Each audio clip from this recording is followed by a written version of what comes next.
Hello, everyone. Welcome back to Roda Talks. My name is Renan.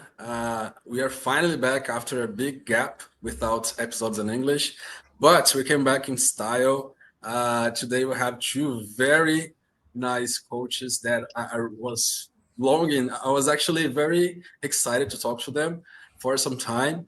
And here with me, I have today Junior. Hi, Junior. How's it going? Hello, everybody. I'm really excited to be here also. So we've been waiting for this interview, but the moment finally arrived. We're happy, we're excited. So let's talk about gymnastics because it's what we all love. Oh, and today we are very honored have on our podcast here today two amazing coaches, Patrick Kiens and Damon Jones. They are currently with the WCC, Simone Biles Club in Texas, but they have a very nice curriculum, very long one with many Olympics in their bags, and yeah, it's just welcome to Roda Talks, Patrick and Damon. Thank you. Thank you. We're happy to be here. All right. So our first question is actually about how you guys started, because we see that you guys are a reference today in terms of coaching worldwide. And how did you guys start? How did you um, sparkle this interest in gymnastics, also with your diverse background in theater and everything? Shall I start? Good. All right. I'll go talk very fast so that I give you a very short version of how it all went. So I was a gymnast myself, which not a very high level. So I did in the Dutch Gymnastics Federation. I did all kind of courses to become a gymnastics coach. First recreational, and then more higher level. And I started with that already when I was 15. So that was, I did my first course, and it was a 2-year course of like every Friday evening and the whole Saturday to become a recreational teacher. And I really, really liked it. And I did the next course for a year to study more like high level gymnastics or like a higher level gymnastics. And then I was like, if I want to become really a good coach, I need to study at the university. So I decided to study physical education. It's a 4 years course at the university in the Netherlands. One of the courses, it's physical education, because you have to do all kind of sports there: volleyball, handball, basketball, but also gymnastics. And another course was dance, and that's how I discovered that I was quite talented for it. So after I graduated physical education, I did another 2 years performing arts in Amsterdam, and still knowing that I wanted to become a gymnastics coach, but that performing arts study went so well that I got already job offers while studied to be in musicals. So I did 8 years. I did musicals in Germany, on the West End, in London. I was in musicals such as Cats, Chicago, Titanic, Copacabana, 42nd Street, things like that. Knowing always I want to go back to gymnastics. So by the time I was 30, I knew like, okay, now it's time to quit dancing. I cannot do that forever. So then I went to one of the best coaches in the Netherlands, who was just having that just finished with that generation of Verona Vandeleur, Susanne Harmes, and I stayed there for 8 years, knowing that if I wanted to educate myself as a very good gymnastics coach, I needed to be surrounded in an environment where there was the experience, where there was the high level. So I learned how to become a really good coach. That is how I got into coaching. And that's also where I met Damon, who joined that same club a couple of years later. So Damon, now you. Yeah. So I'm originally from Southern California. And when I'm dating myself now, when I was quite young, my mother took us to see the gymnastics at the Olympics in 1984. And before that, I didn't really know anything about gymnastics, but seeing Mary Lou Retton and that whole team do so well really inspired me to want to try something called gymnastics. And from then on, I was really in love with the sport. And I did gymnastics, also not the highest level, but enough where I really had a passion for it. But at the same time, I also was training ballet, and I did that since I was also quite young. And when I was 14, came to the point where I had to decide on one or the other, because I had to spend more time with it. I chose to do gymnastics, and so I did that until I was about 18, and then I decided, I was going to study and stopped doing gymnastics. But I had already started coaching when I was 14, so I was coaching in a local club.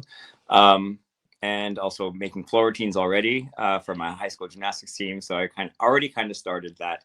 And in school, I started with performing arts. So I decided to kind of just dip my toe into it to see if I was still any good at it. And I was, my teacher said if I trained for a couple of years, I could also become a professional dancer. So I did that while coaching. And then at a certain point, I was good enough to become professional. So I decided, okay, I'm still training the gymnast I had, but I wanted to work with my own body to be able to express art. So I decided to take my break from gymnastics, knowing I would do a performing arts career, but also, like Patrick said, know that I was going to go back to it, because no matter how much I love to perform and I love theater, gymnastics was always my biggest passion. So I went to Europe and had a pretty good career as an artist, traveling around doing a lot of different shows like Patrick. But then at a certain point, I was finished with that career and decided it was time for me to step back into gymnastics. So I decided to kind of just start from the beginning, and I started my license work in Germany, but then I went to the Netherlands and worked with Patrick and with the other technical coaches that were there, and really just dove headfirst into the whole elite gymnastics coaching scene. And the rest is history. That's amazing. It really shows your style of gymnastics, the one that you guys implement wherever you go. It really shows this artistry, this artistic route, I would say, and it's really nice. One thing that I wanted to just compliment is that you might know Georgette Vidor, like Georgette Vidor. I don't know, like if I'm pronouncing it right, but she is one of the biggest Brazilian coaches until today. She coached Daniele Hippolito to the silver medal. He's in the wheelchair, right? Yes, exactly. Once I went to one of the training sessions and I really talked to her for like a long time. And she said, do you want to be a gymnastics coach? If you want to be a gymnastics coach, you have to learn ballet. You need ballet. And I was like, okay, yeah, that makes a lot of sense. Yeah, especially in the sport that is now, is going more towards artistic, and you need to be able to carry your body and have tension, but also display your body beautifully. And that's what we bring in basic ballet, but also the theatrics of theater, which has also become really much more important now in the sport. Exactly. Yes, you guys were talking about how important it is now, but Patrick, especially you were there for the Dutch Revolution, is what we call in the artistry. So how is that for you back then? Like, how did you implement all of these ideas in such like a small country related to gymnastics at that point, and you became such a powerhouse like you did? I don't know. It was never the tend to be or to become a powerhouse in like artistry or anything.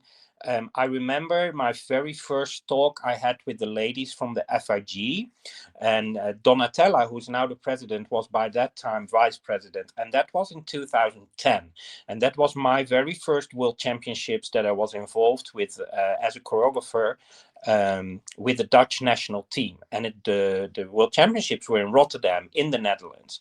And I had very good contact with the Dutch judges, and they said, you really, really, really need to get to know Donatella and get to know the ladies of the FIG and Nelly Kim, because they are so interested in creating more artistry in gymnastics.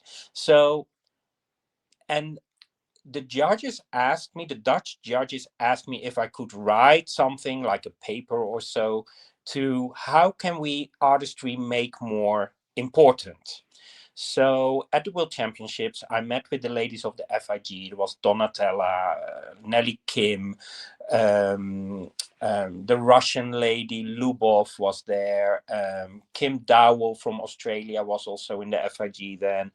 And I just had a talk with them and a little presentation of some ideas. And the Netherlands did well at that World Championships. I think they finished 9th with the team, and that was for the Netherlands quite a high standard for them. And the floor routines looked really good. And I worked with all the girls on that.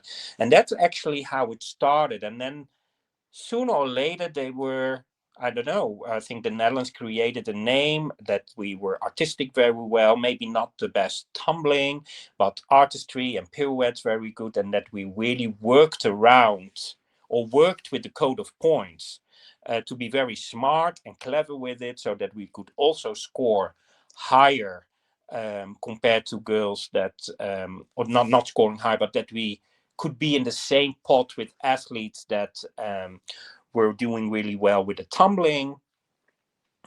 And then, yeah, it went from there. And I got asked several times by the FIG to come and do a brainstorm or do consultancy, like what do you think of the beam? And because we feel that beam is our weakest event. So then I had like a whole day with them in a hotel in Vienna, where we talked about how can you make beam more interesting. And then that is how, for example, the requirement pirouette / roll forward existed. And yeah, so that's how it evolved. And then of course the boxes in that meeting, I think it was in 2015 or 2016, then we started to introduce the artistry boxes for beam and floor, that you need to tick the box because artistry is not very easy to judge in an objective way. So then we had a brainstorm about that, and yeah, and so it went on and on till we started also with Daymon when we worked in Austria. And Johanna Graat, one of the category 1 judges who got into the FIG WAG committee, was living in the same town in Linz where we had the National Training Center. So we met her every week, and we started to just developing that artistry code and those boxes, and started to practice like how would you judge that then, and how many deduction would this routine have and that routine have, and how important or how you can judge with the artistry boxes. You can judge what you see instead of who you see. And yeah, that is how that developed. So basically from there on, Daymon and I worked on that artistry code together, and then this cycle doing the upgrade because they want to keep developing it through. And yeah, we still have frequently contact with Johanna and Donatella about it, to just keep working on it and keep helping developing the sport. But the initiative, of course, came from the FIG, from the WAC committee, Johanna and Donatella, who really wanted to bring the artistry back into artistic gymnastics. I think if you talk about what you call the Dutch Revolution, I think that's when the Netherlands really came to the forefront, was in 2015 when they qualified for the Olympics for the first time, and I think it was 40 years. I think it's the team that we had at the time. We had some really artistic gymnasts like Eythora, who was our gymnast, who is very elegant and very artistic by herself, but with coaches like us, we were able to really maximize on that. And also, yeah, she does not do a double, so okay, how can we get the difficulty? We're going to do the combinations of turns and pirouettes. It's just like what Patrick said, working the code. But we also had Sana Wevers on the team. We had a couple of the other Wevers on the team, other girls that were just artistic, so you knew that you could get the maximum score out of them using what their talents are, and that qualified to the Olympics, and then in the end had a good result in Rio. And that floor routine of Lieke Wevers, who got in the floor final, that was literally created in 1 hour because we were at a training camp in INSEP in Paris. And Lieke was like, yeah, I'm not happy with my floor routine. Can we try something? So she had music, and I personally did not really like the music so much. But then it was like the first routines, one of the first routines internationally made with like pure modern dance moves, and that became a hit. And yeah, and everyone's doing the same thing. For us it was like normal, because modern dance is just one dance style you learn when you do performing arts, but in the gymnastics world it was something different. And I think that is how Netherlands got their name, because we had like some great gymnasts like them. But I think as well, like that's what sets Patrick and I apart as coaches, but also choreographers, is that we were trained dancers. So we trained a lot of different dance styles and professionally danced different dance styles. So we know how to do those different dance styles that maybe a lot of gymnastics choreographers don't really have experience with. Yeah. And nowadays, because you see that it is even evolving more, so we feel that if you have a dance background, you have a vocabulary on steps and styles to go with. Nowadays, and we saw that clearly at the World Championships in Jakarta, they want to see you, the athlete, telling the story. That means that also the work as a choreographer changes. And that means that a choreographer does not only make up steps, it means that a choreographer starts to direct the floor routine, like you would direct a movie or a scene, or like you would direct a play, that you are directing a theater piece. That is what's gonna happen the next few years. I predict that will happen. So that's a long answer, sorry. Yeah. No, take your time to answer everything really. But like something that you mentioned that I want to go back real quick is about Eythora. Like she's also known one of the greatest artistic gymnastics that is out there. How was that for you to balance like the code of points with the artistics, with the not so much difficult passes, you know? So how was that for you to balance everything and kind of sit down and do the math on everything? Yeah, you just work with what you have, and you just be as smart as you can. And there were several things that she could do well. She could dance, she could do pirouettes, and she could twist. Now, and that is how we created the floor routine. And that also, we're still very sorry about it, but we feel that she should be in the Olympic final in Rio. Did she not make a mistake in the last line with a 2.5 twist on floor in the qualifications, where we created that triple twist punch front, which the Chinese were already doing, and it was like, hey, let's try, let's see. And she learned that literally in 2 days. So yeah, you just try things and you look at the gymnast and think what can work, what cannot work, and you go with that. One thing that I wanted to add about Eythora is that even though she wasn't a very powerful gymnast in tumbling, she used to vault very well. Like I remember some clips of her training the Amanar, and that's not a vault for a gymnast that are not good in tumbling. I think what we did with Eythora well was we did a lot of strength training, although she's not powerful, and we had her individual strength trainer as well. So she has twice a week, or she had then twice a week, that she went with an individual strength trainer who was working with the national team sailing. And it was like a younger guy, but she related really well with him. So that was like a good choice. It was a plan. He came into gym. We basically showed a vault, and we say we need her to be able to do this vault, and that was before she could do a double. So it's like the goal was, okay, you're going to get her strong so we can get a double. But in her, I remember when she was like 10 or so, that she learned her first Yurchenko. She will have Yurchenko pike. That she already had a really good block. That she understood really well, hitting the table with straight arms and like that. And no, she did not have great strong legs, but she could rebound well. She was a good rebounder in that perspective. And the Netherlands is like, the coaches in the Netherlands are trained or brought up in a very technical system. So Netherlands normally only works with Dutch coaches. I think Daymon is the only American working in the Netherlands, but there are, for example, hardly any Russian coaches. There was only one in history, Boris Orlov, working there. For the rest, it's only Dutch coaches, and they have been brought up very technical, because Netherlands doesn't have so many gymnasts to choose from, because it's a small country. So we need to get the most out of them, and that most of the time works best if you educate technically. Yeah, and just continuing this topic of artistry, Daymon, you're the one who created the Cats choreography for Celine van Gerner in 2015, right? She was one of the 2015. 2018, 18, right? European. 18, yes. Because I remember that she competed in Glasgow, but I was like, yeah, it wasn't the World Championships; it was actually Europeans. Yeah.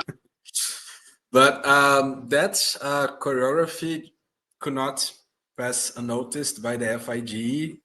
They they also banned the makeup after that routine, but it's unforgettable. Like whoever was alive when that happened Yeah. still remembers that happened. You know. The one time. And we're It's like, still Yeah. talking about it. Nowadays, we're Like still one of talking those about it. moments that when you see the routine, that you still remember where you were Yeah. at that moment. When that Exactly. Yeah, exactly. And how was like the idea, the creative process? Patrick said that he worked with cats also Yeah. in the theater, right? So was it somehow related? Yeah, I also did cats. I did cats, I think, for 7 years in total in Oh, nice.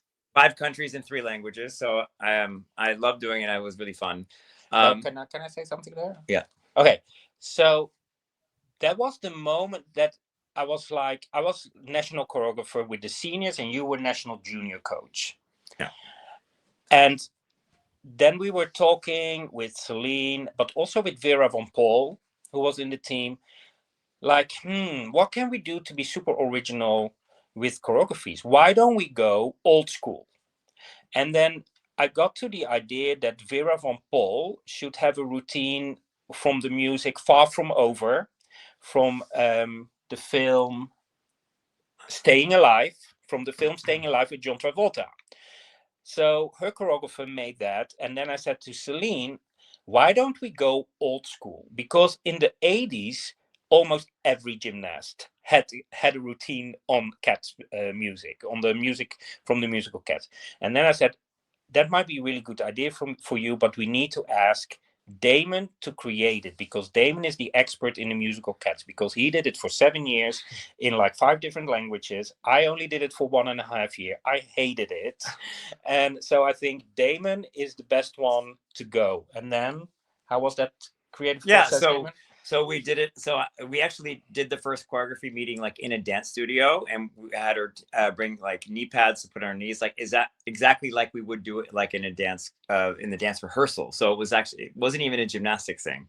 So we did like first like a session where we like did cat acting stuff. So literally exactly how we would rehearse the show in the beginning. And I saw right away that she could totally get it, and I knew that this was going to work, because at first I was like, I don't want to like I don't want to kind of put shame to the original Cats idea, and I wanted to make a choreography that was in homage to the choreography from Gillian Lynn, but not copy it exactly, but kind of in the same style. But I knew right away that that was going to work really, really well, so I was happy about that. Yeah, I think she got a slight injury because I did not see her for I think 6 months, and then we were doing a training camp in Belgium, and then I asked to see it, and it looked awful. So I was like, I kind of gave up on it. But then during that camp, she couldn't do so much, so we worked on it every day, and then it got to the point where it looked amazing.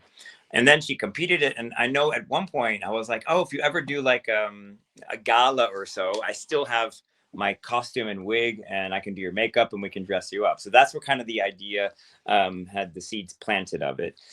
And then we were at Europeans, and she'd made the final. I think she qualified in 8th place, right? Yeah. So and the funny thing was that the Dutch leotards had like tiger were by coincidence the orange tiger stripes, which was not related to the Cats routine at all. It was not planned. It was just a coincidence. Yeah. And then we were like, yeah, you qualified in 8th position. We have nothing to lose.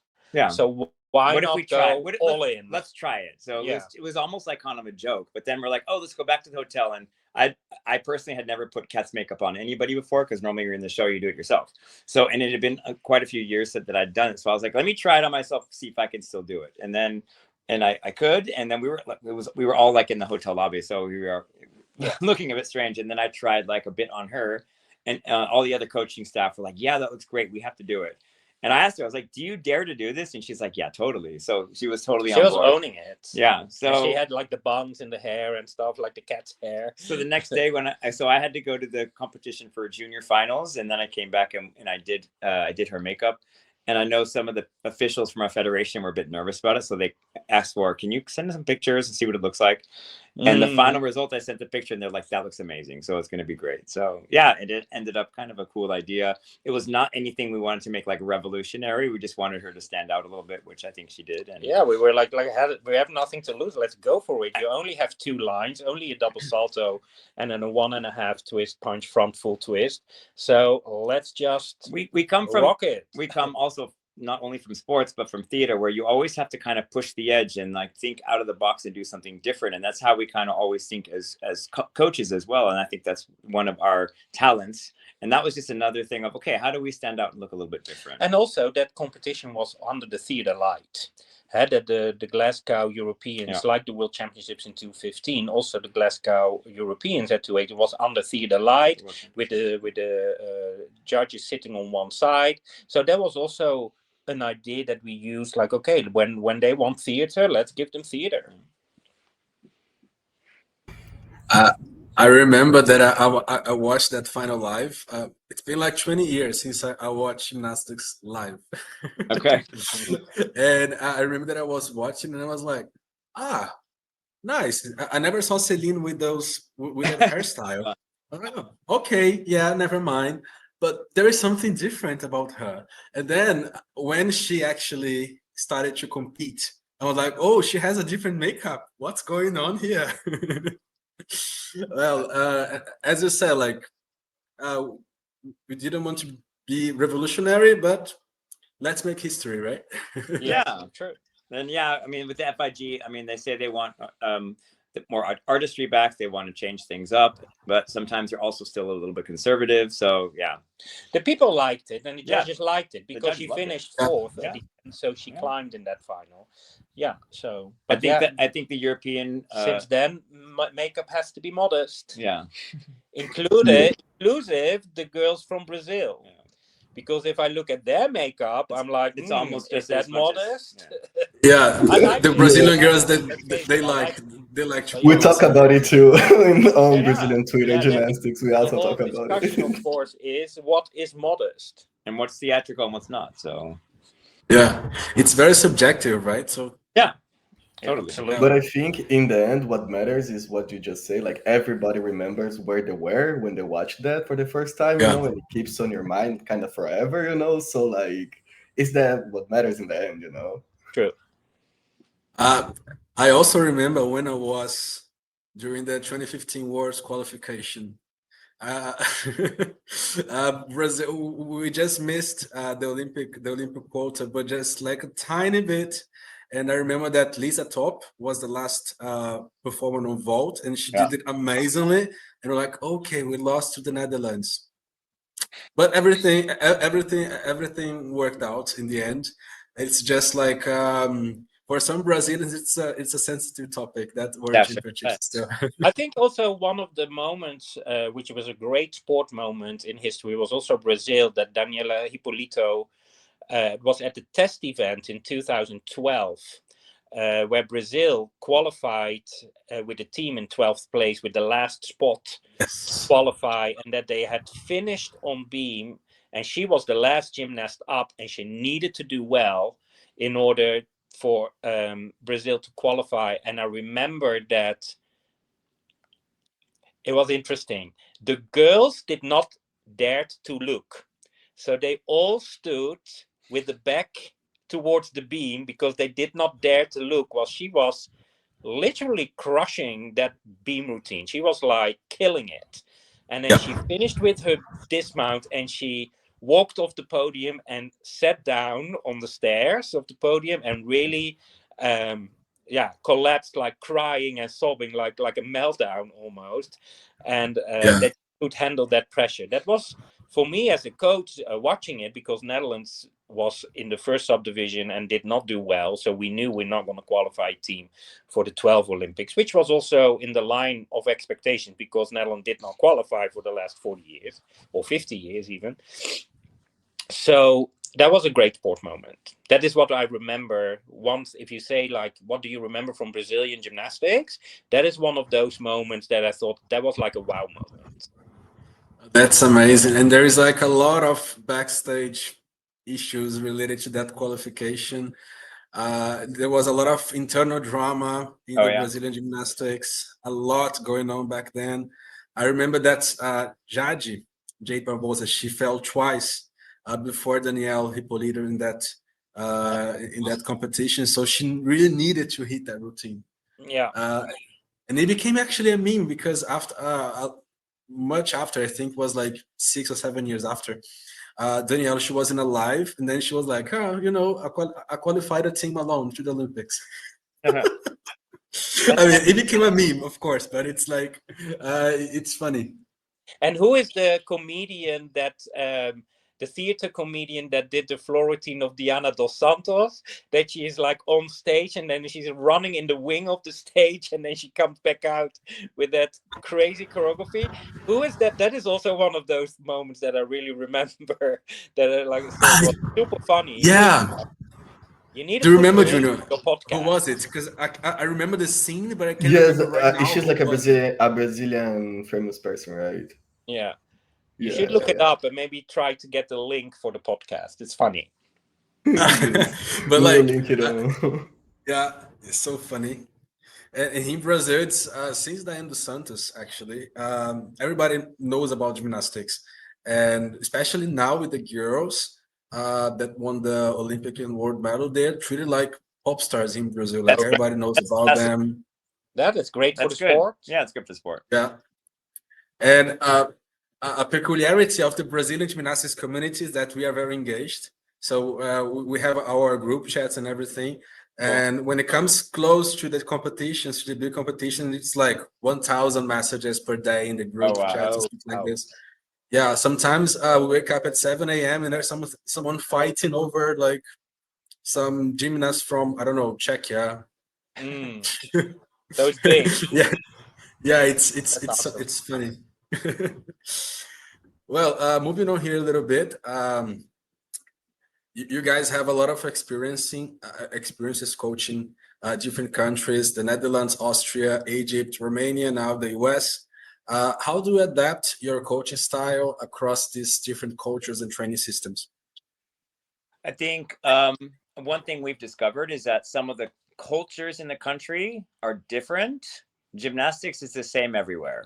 And I think that's something we've really stuck to. And I think we know who we are as coaches and what our philosophy is. And I think our philosophy is a modern philosophy. And I think a positive philosophy, technical and high standard.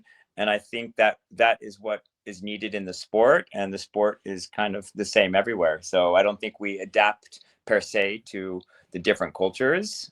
We try to, if we're living in a different country, we try to adapt to the culture enough where we are happy to live there for that time. But as far as gymnastics is concerned, it's the same in every country. Yeah, so you have like cultural differences of the country, but if you look at the athletes, then basically they are all the same. In my opinion, the athletes that we have worked with, whether that is at WCC, Romania, Netherlands, or Egypt, they are all very motivated to move forward and to become better. And if they have the feeling that they can become better because of your input, then they start to fly. And then you start to create that chemistry that athletes can get every day a little bit better and move a little bit forward. And I think that is also what happened with Dulcy at WCC, which made her rise to have that great competition to qualify for Worlds. But also now we are working with the junior elites, so like with the younger athletes between 10 and 12, that all these athletes are super motivated because they feel with this coaches team, I can become better and I might be able to achieve my dreams. And I think that is basically what we do. And yes, you have cultural differences in the countries, but gymnastics is the same everywhere. That question actually hits me very personally because for me as a coach, that's what I struggle the most with, like motivating my athletes. So, do you have any tips that you could like give me and everybody else that is listening and want to be a coach one day, how to keep athletes motivated and show them that it's possible, to achieve their dreams and everything that they're dreaming of? Now, rule one, if you do a lot of hours gymnastics in a week, make sure it's fun. Because if you have to do something that you don't like and 30 hours a week, it's a lot of hours for something that you don't like. Then I think, secondly, goal setting. If the goals you discuss with the athletes are realistic, achievable, then that can create chemistry, that the gymnast also has the feeling, I can do that. But if the goal is too much, too high because it's unrealistic, then it becomes also a burden. What else, Damon, would you say? Yeah. A variety in training, making sure that every day has a different theme, or you're not doing the same old day in, day out. It keeps it also fresh and interesting, and inspiring to come in every day. Make sure you have a good culture in your group. Also supports the motivation of the athletes, because it all comes to motivation. But I think what you said, goal setting and making sure the athletes are really aware of what their goals are. They're aware of what they need to do to reach them, and are they willing to do that, and have that discussion quite often.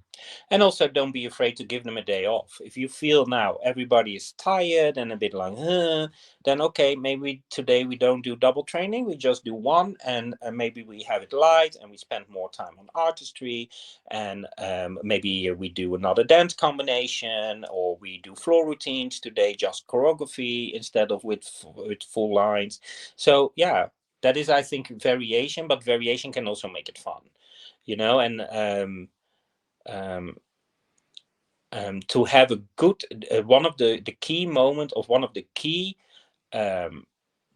keys for motivation is, I think, atmosphere in the group. If kids feel bonded with your group, that they want to be there because that is where their friends are, that is their social life, that is where they feel good about themselves, where they feel more confident.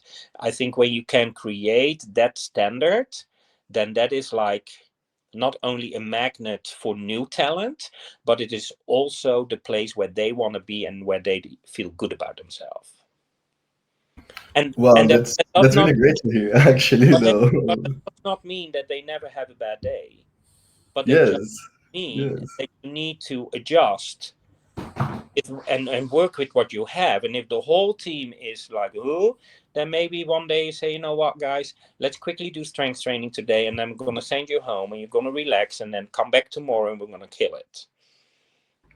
Well, that makes a lot of sense, actually. So thank you for giving that extra tip for us.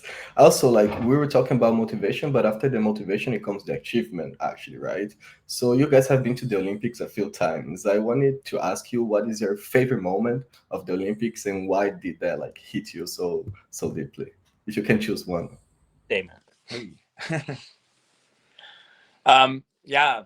So when we went to Romania, I was the beam coach for Romania for that last year, which of course Romania is famous for beam, and so I felt like, okay, this is a big role to play, but it didn't intimidate me at all. I knew I could do it, and I took it really with a lot of pride. But we also knew quite early that we were going to be first subdivision starting on beam. Mm-hmm. So I'm glad we knew it early enough, so we really trained for it. And my job was really to make sure those girls came in the morning and were focused and were able to hit those routines, and that knowing on that day, on the qualification day, that the girls were going to be able to walk in and really kill those beam routines. And I was super proud that morning, and I woke up and I knew it was going to be a good beam day. And when they all got through those routines, it was a start. I think it really set them off on having a really good Olympics. Yeah. So that was for me a really satisfying Olympic moment for sure. Yeah.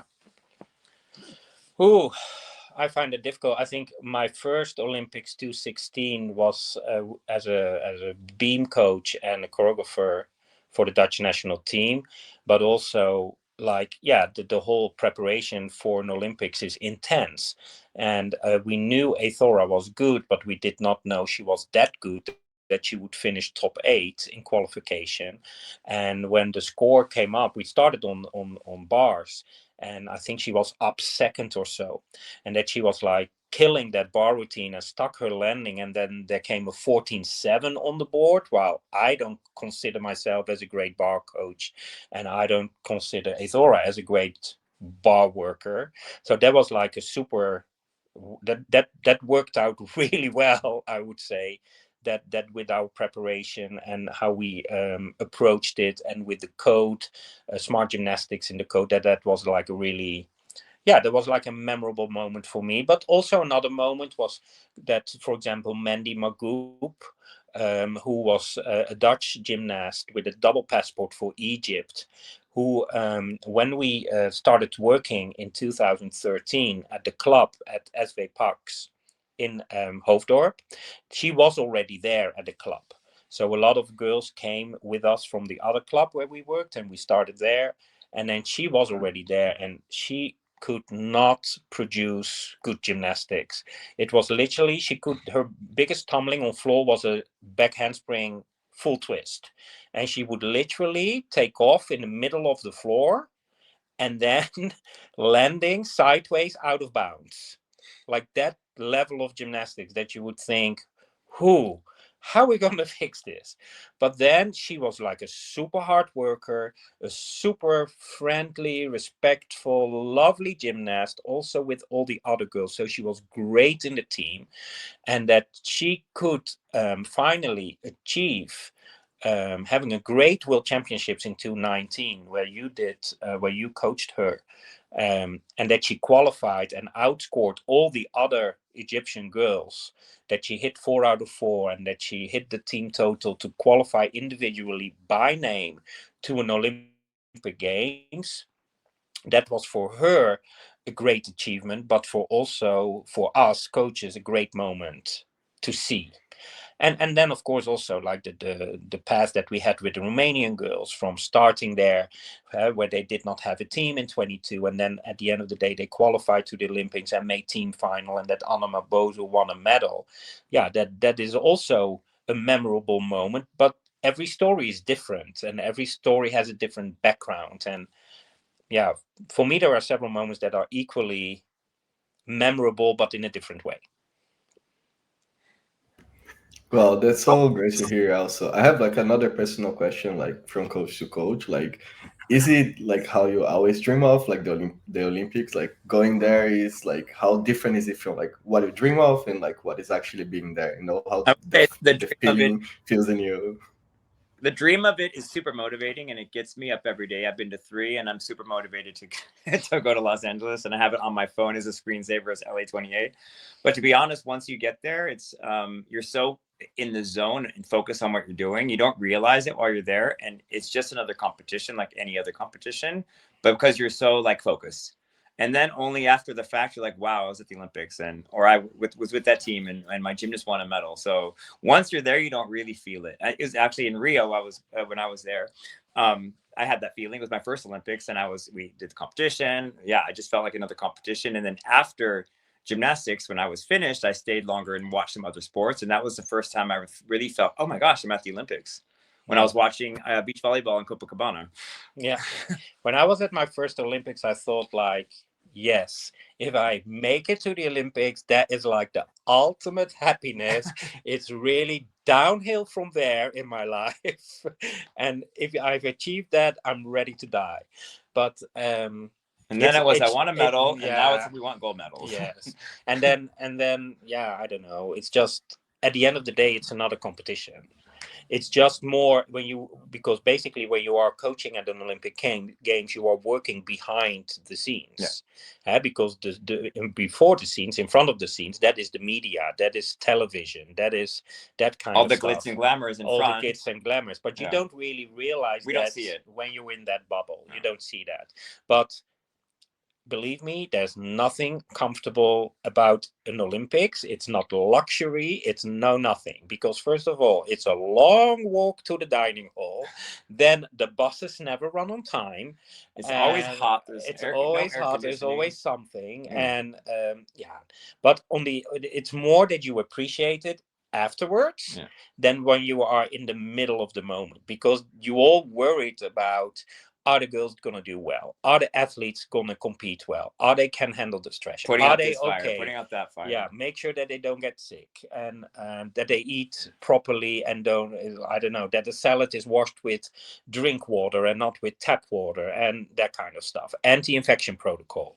Will they not have a jet lag? Are they not too tired? Now, that is more the worries when you are there. It's more like afterwards, when it went well or when you achieved something, whether that is like a personal goal or a personal record for someone, or like winning a medal.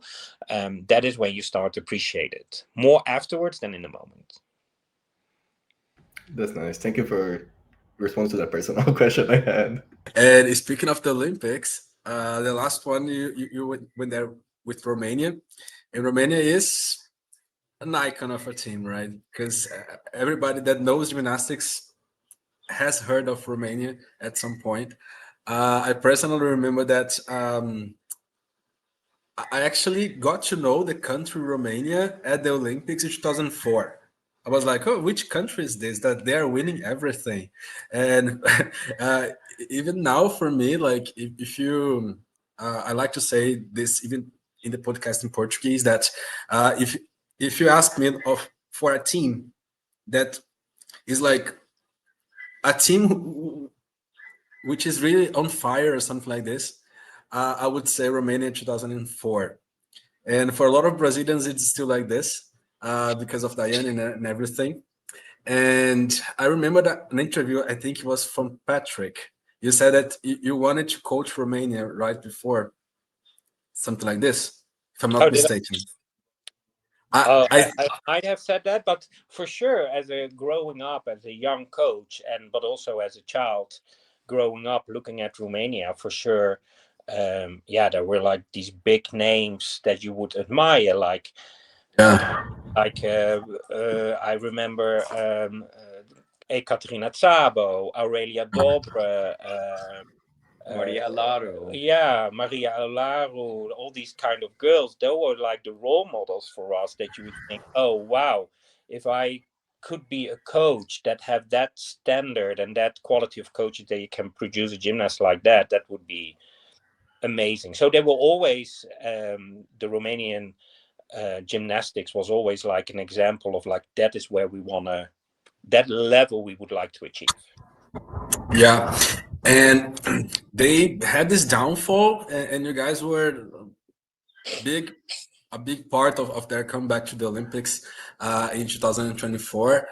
How was it to work in Romania? We know that there was a lot of drama involving you guys there when you guys arrived, during your stay and everything. But yeah, I just wanted to ask about your perspective on all the situation, and what did you guys do in order to protect the athletes from this negativity that was coming? I think what our what we were asked to do was to come and just bring our own personal philosophy of Western coaching to Deva, and help those girls get back on track, which is, what we did was just do us. We did what we normally do, making sure the girls are happy in the gym, making sure that they're fit, and if they're not fit, how do we get them fit? Make sure that they are enjoying gymnastics every day, that they have their own personal goals, and that they can have a voice and say, okay, today I feel a bit of injury, can I do something else? Or I like this element, can I do this? So this is kind of how we work, and that was basically our task, was to bring basically our coaching style to that group of girls. And yeah, Romania is a different culture, and you feel that sometimes with a few people, maybe in around or in the federation or whatever. But we were supported, and we were allowed to do our job. And I think we kept a kind of a bubble at one point with our team, and we were able to just train them in an environment where they could really prosper, and really train in a really nice atmosphere. Yeah. And yeah, we just kind of, all the other stuff we just kind of left outside of our bubble as much as possible, so we could just do our thing, which is what we did and what the girls did. And I think that's why you saw this happy, awesome team, young team, go out there and just be happy to be there and show off their awesome gymnastics. Yeah, absolutely.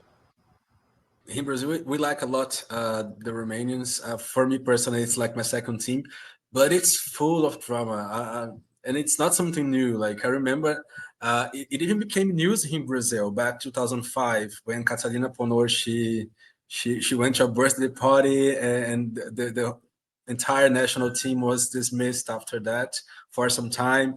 And yeah, we always hear stories about them. Now, Sabrina and Camelia, they are in the spotlight for all the gossip towards them. And you guys also gave an interview recently to Jim Castic about it, right? And yeah, I just wanted to ask a little bit like your perspective on all this, because it's like crazy. I know that it's like very challenging to work with someone like this, but it's like, for me personally, I think Camelia would do amazing in a reality show, for example, But it's just Oh, like, I You're think so. totally right. I think so. I She think she would be would do awesome. amazing. She'd be awesome. But still regarding Romania, I have a question. Besides of all of the drama, what is the biggest lesson that you took from coaching in Romania personally? Like from the girls, because I see there's a lot of girls from Romania also going to NCAA in the US. So like seeing these girls growing and like moving on their careers, like what is the biggest lesson that you took from coaching there? Me personally, I took out of it that career management matters, motivation matters, um, building relationships with the athletes of mutual respect, giving them a voice matters. Um, yeah, and just try to be as human as possible. I mean, there is not an athlete in the world who makes on purpose a mistake on the beam or on the bars. It is what it is. So instead of our philosophy is a little bit, if an athlete makes a mistake or does not do well, you are disappointed together with them, instead of that you are becoming a little bit annoyed with it. So yeah, just yeah. So if you build good relationship and the motivation is there, you get results. That's what our philosophy is, and that also worked in Romania. Yes, that's also great to hear. But like now that you're on the WCC, how was that transition for you? Like how was like moving from one country back to another in one of your cases, and for you for a new country also, like the adaptation and like training with girls with a completely different mindset and different cultures that they had in the past. How has been like the adaptations for you, and what you're looking forward for the future? The first thing that comes in my mind is the occupation of the gym. So many girls, while in Romania, um, Ingrid Estrate and Carmen Chita Constantin, they gave us very good facilities. We trained in the gym with 7 girls and 4 coaches. For Olympic preparation. Yeah, for Olympic preparation. And if you wanted to go to bars, you can go to bars because it's free. If you want to go to beam, there's always a beam free. But now with WCC, where there are like literally in one gym like 60 girls training at the same time, okay, it's a big gym. They have 3 floors. They have like 12 beams lined up, or even 15 beams. I don't know how many they have, but a lot of beams. And but just the busyness and to focus on who am I looking at and not be distracted from left and right from all the things that are going on, that was for me the biggest shock. But now I'm used to it. So now I'm really happy, and I'm really happy with the junior team that we have. And I wish, or like I hope for the future, that there are more and more talented girls coming our way, and I think also that will work out when we start to have more results. We had now the first result with Dulcy, which I think was a great achievement, that we were there only for the first year. Dulcy was 12th at the Olympic trials with Cecile and Laurent, who did a great job on them. We could continue that process, and now she won the locked spot, was at World Championships, 5th in qualification, made 3 finals. So I think with just being a year there, I think we are the future. And I think we can do it because we have a big group of 10 girls with 3 coaches in the junior elite. So I think it's now just like work hard, keep the girls motivated, be motivated ourselves, and I think we can achieve great things here. I believe that we can. Well, that's really inspiring to hear. But also, I saw the other day that you took the girls to the Cirque of Soleil. I think you wanted, I think you wanted to show them a little bit of artistry, Absolutely. and see like in action. So can you comment a little bit more on that? Because that was Yeah. really cool. And I also suggest the idea here for Malta for us to take the girls to the circus too, So because I love that. at one of the world championships, I met Yvonne Tusek, who was a Canadian Olympic two-time Olympic gymnast, and she was super artistic. And I was a fan of hers when she was a gymnast.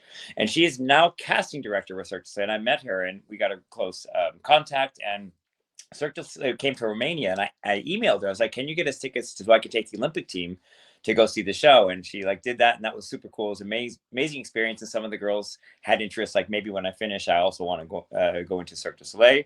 And then now in Houston, the circus came again, and I asked her the same thing. But now we took a larger group, and that was really cool that Yvonne could organize that. And once again, the little ones were like with their eyes wide open, and we got to after the show meet with some of the actors who were also ex Olympic gymnasts or came from also with dance world, but they were mostly athletes, and they got to ask them all these questions, and that was really cool to inspire them that they can do even more with their gymnastics abilities in the future, or this is how you can be creative in a different way. So yeah, just kind of open their eyes to a lot of different things. Yeah, exactly what you say. Open your eyes for a lot of different things. And I think we also did that with the Romanian girls, because I remember at some point, I don't know, we just had a conversation about, I said something like, because we were talking, I think, about that, how well the girls learned to speak English. Yeah. Because we coached in English, and when I started, I always had a Romanian coach next to me who spoke very good English, and there were one or two girls that understood English quite well, although they didn't speak it so well. But within 3 months, I was coaching just in English, and the girls spoke English. Without so, and they had, of course, English at school, because I think the Romanian school education is quite on a high level. But it is, as you know, you learn a language, but if you don't speak it daily, then it's difficult. And now, I think within 3 months, they all could speak and communicate in English. And then we had a conversation about that, how great it is that you practice that second language. And then I said something for everybody, doesn't matter from what country you are, it would always be a great experience for your own personal development to live abroad for a year, or to study abroad, or do Cirque du Soleil, or there are so many things that you can do with your gymnastics abilities. And now to see that there are 4 athletes from the Romanian team that All from who we coach that are now going to college gymnastics in America, and go study there and go experience life there, and create and learn to speak perfect English and that kind of stuff. I think that's amazing. Makes us proud for sure. Yeah, will make me proud, because it's like personal development. Yeah. And I really believe that your gymnasts are going to remember that moment forever. Because me, as a young gymnast, I wish my coach would take me to the Cirque du Soleil, instead of spending 8 hours a day in the gym only. So that was really cool. I really appreciate you guys for doing that for your gymnasts. I actually wanted to talk about Dulcy because Daymon has recently have been with her to the World Championships in Jakarta, and for me personally, I think she is an absolutely different gymnast than last year, comparing to last year. I started to notice, actually, when you guys announced that you were switching to the WCC, we obviously reported in our podcast here in Portuguese, and I was like, I think I'm feeling like Dulce is gonna have like a huge progress. Oh yeah, and yeah, she was the one that I was like, Dulce, Dulce, Dulce. Anyways, and I started to see some differences in her routines in the Winter Cup this year. Um, Actually, she didn't compete all events, but she competed beam, and her beam choreography, and I was like, oh, that is like Patrick and Damon over there. She started with the hands like this a little bit, and I was like, oh, I can see a little bit of Lilia Cosmon there. So I could see the construction of her routines, Yeah. and I was super happy that she managed to get to Worlds with with the new pass that she was training since the beginning of the year. And I wanted you guys to talk a little bit about the work you developed with her. If you guys are planning something like different with her. Also, her choreography. I noticed that it was the same music that you guys used for Mara Ciplinski also in 2024. Yeah. I love the music, by the way. It's also something unanimous in our podcast. We all love Dulcy's floor routine. And I just wanted to ask about the perspectives for her. I can see her in the front run for this squad. She's showing consistency and everything, especially for her first year as second year as a senior, first year as international senior. Yeah. Let's put it like that. Yeah. No, I mean, yeah, Dulce, it's really a breakout year for Dulce. I mean, I know last year she was at championships and Olympic trials, which I think was her goal.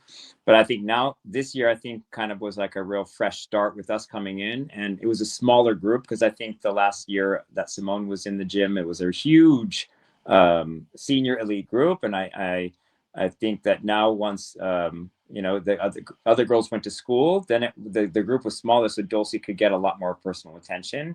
And also we came in with a fresh view of, okay, how can we maximize on her talent and really make her program really complement the code and work with her gymnastic style, because she is an artistic gymnast and she does have really nice lines. And she was really open for it from the beginning. So I think that also helped a lot. And it was a lot of working, a lot of trial and error. Dulcy's a gymnast that it takes a while to kind of build something up and make it stable and trusting it. So this is something we kind of got to know about Dulcy over working with her over the last year. And we kind of knew that this program was going to deliver some points, but yeah, it just took time for it to kind of fall into place.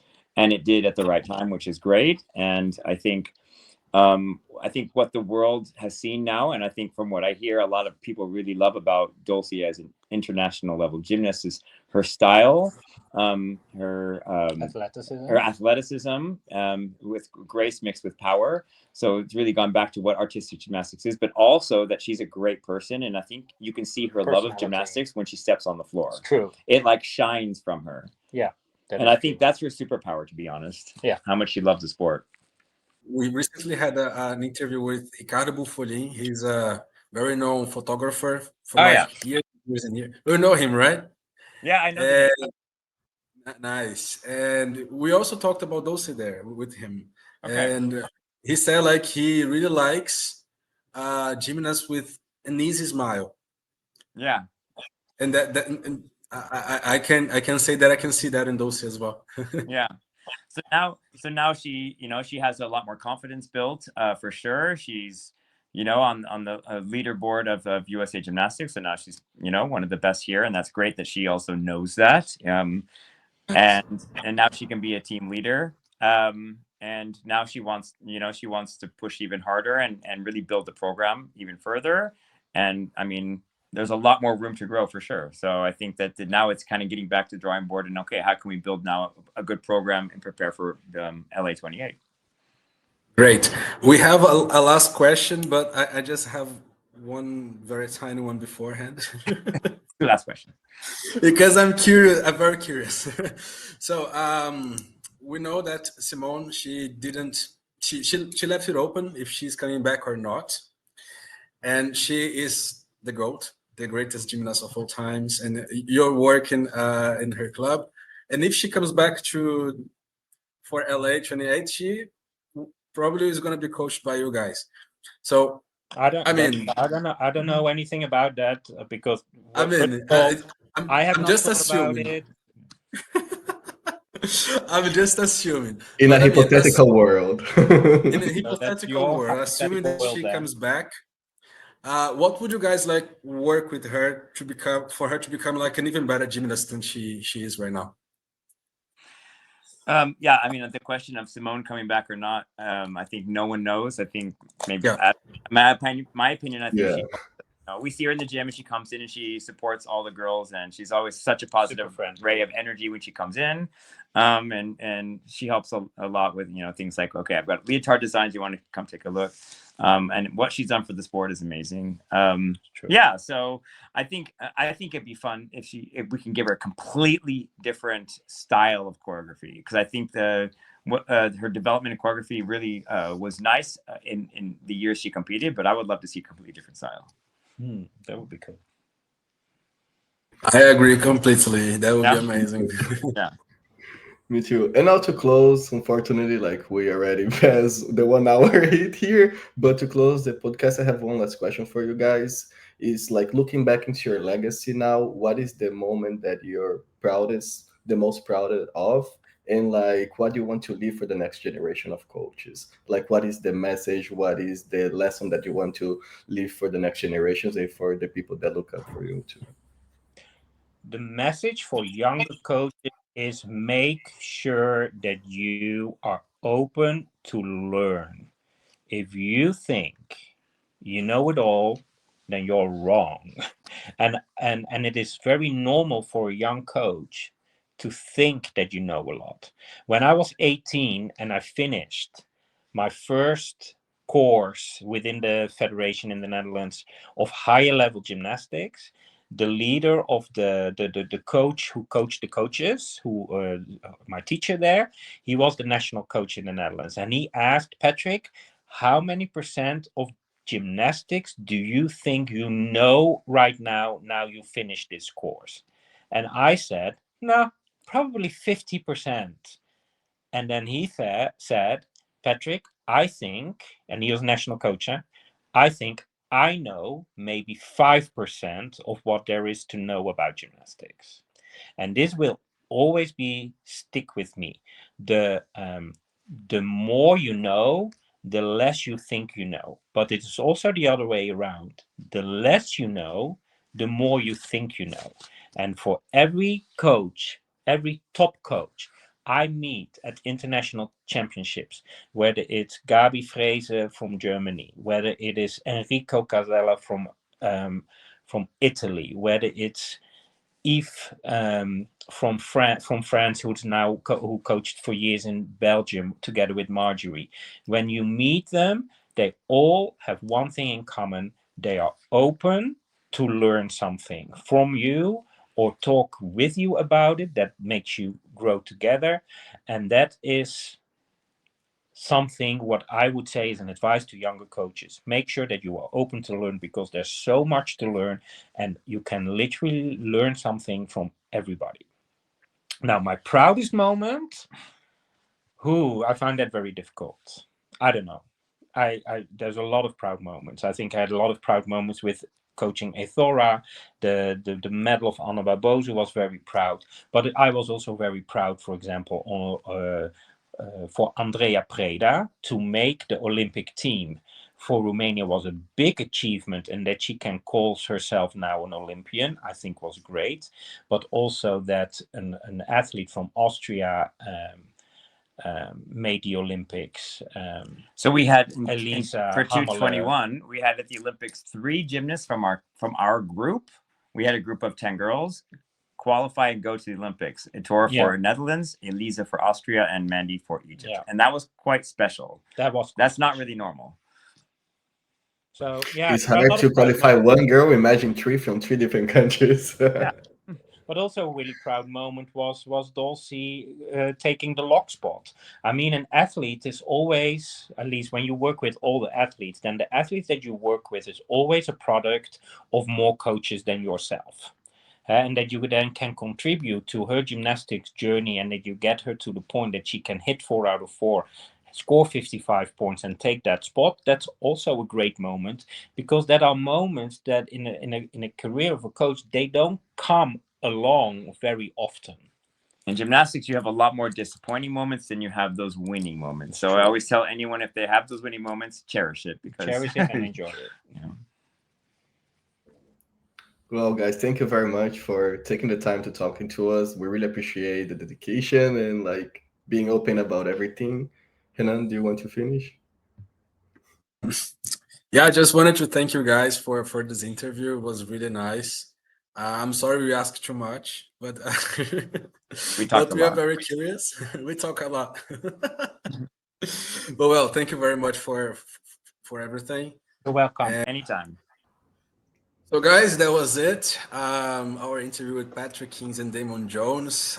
We were waiting for this interview for a very long time, and it was amazing. So, thank you guys for tuning in, and see you next time. Right, Junior? Actually, it was your debut in English, right? Sorry. It was your debut in English for the first time. Oh yes, it's my first time speaking English in this podcast, but I was really happy to like have to chance to talk to them, like, and it's really good when you're a fan of someone and you meet them and like they go beyond and above your expectations, and they were really kind to us to come here. Like we've been waiting for this interview for over a year because they're very busy people, Life so happens. yeah, life happens, but it's here, it's finally here, and we're really happy to have them here, and see you next week. See you next week. Let's not promise next week because Let's not promise next week, but see you next episode. see you next episode. All right, see you guys.